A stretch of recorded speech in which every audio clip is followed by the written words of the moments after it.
Presidente Di Blasio, oggi alla presentazione del diario 2024-2025 della Voce di Rovigo qui all'autorità portuale di Sistema di Chioggia.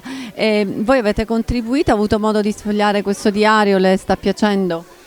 Allora, mi piace soprattutto l'idea del diario. Io ho un figlio di 14 anni che ricorre sempre meno, no, a volte alla carta, ad appuntarsi le cose, ma il fatto di avere un diario è veramente un ritornare alla capacità di utilizzare la carta per appuntare cose, per disegnare, per mettere ricordi, è molto bello. Il diario è interessante perché abbiamo avuto la grande opportunità di essere proposti a tutta una serie di scuole in tutto il Veneto e ben 60.000 bambini avranno questo diario in cui si racconta di tante cose, si racconta anche del porto di Venezia, di Chioggia, e quindi si racconta dei mestieri, quindi cosa facciamo al porto, cosa fanno i nostri servizi tecnico-nautici, i piloti, gli ormeggiatori, e quindi le nostre banchine. Ci sono anche dei giochi, per cui imparare giocando è la cosa più bella, e quindi è veramente un'iniziativa che ci fa molto piacere poter supportare e poter diffondere.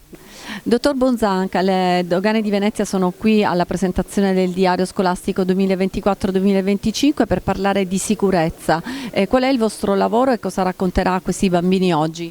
Ma noi abbiamo tanti compiti, però tra questi abbiamo quello della sicurezza dei prodotti che entrano nell'Unione Europea, e la sicurezza dei bambini è molto importante, e quando i prodotti non sono sicuri li sequestriamo. Per esempio qui ho portato delle gomme che hanno la forma di cibo, di torte, e queste forme potrebbero ingannare i bambini che potrebbero mettere in bocca queste gomme, e quindi queste gomme vengono sequestrate. Oppure abbiamo qui una BIC, per esempio, che non ha il foro. I cappucci delle penne adesso devono avere il foro, perché se inghiottite dai bambini, se c'è il foro, i bambini continuano a respirare e si può facilmente arrivare all'ospedale e intervenire dal punto di vista medico.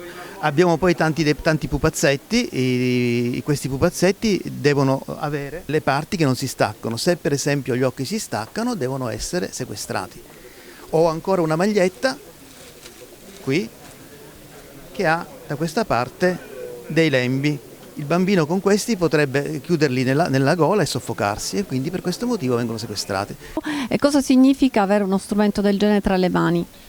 Sicuramente su un'era tecnologica avere ancora un'icona importante come il diario, che è un punto di riferimento formativo utile alla quotidianità, è sicuramente importante. Ha duplice funzione poi il diario, sia da una parte che si va nella direzione del contributo nei confronti anche delle famiglie, e dall'altra perché comunque è gratuito, e dall'altra i ragazzi potranno apprendere attraverso appunto la quotidianità del diario, sfogliandolo giornalmente, avendo tutte quelle informazioni del nostro territorio, le nostre peculiarità, le nostre specificità, le nostre identità veneta, e dunque a maggior ragione per questo noi siamo fieri, e come Regione ovviamente sosteniamo e promuoviamo e patrociniamo ovviamente questa iniziativa. Assessore Zennaro, c'è molta cultura, c'è molta Chioggia nel diario scolastico 2024-2025.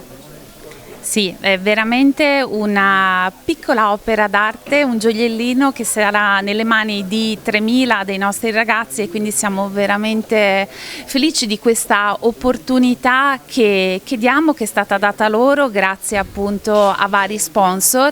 I nostri ragazzi conosceranno un po' di più Chioggia, un po' di più tutta la città metropolitana di Venezia, arrivando fino al Delta del Po, quindi grazie, è veramente un gesto, un'opportunità molto importante.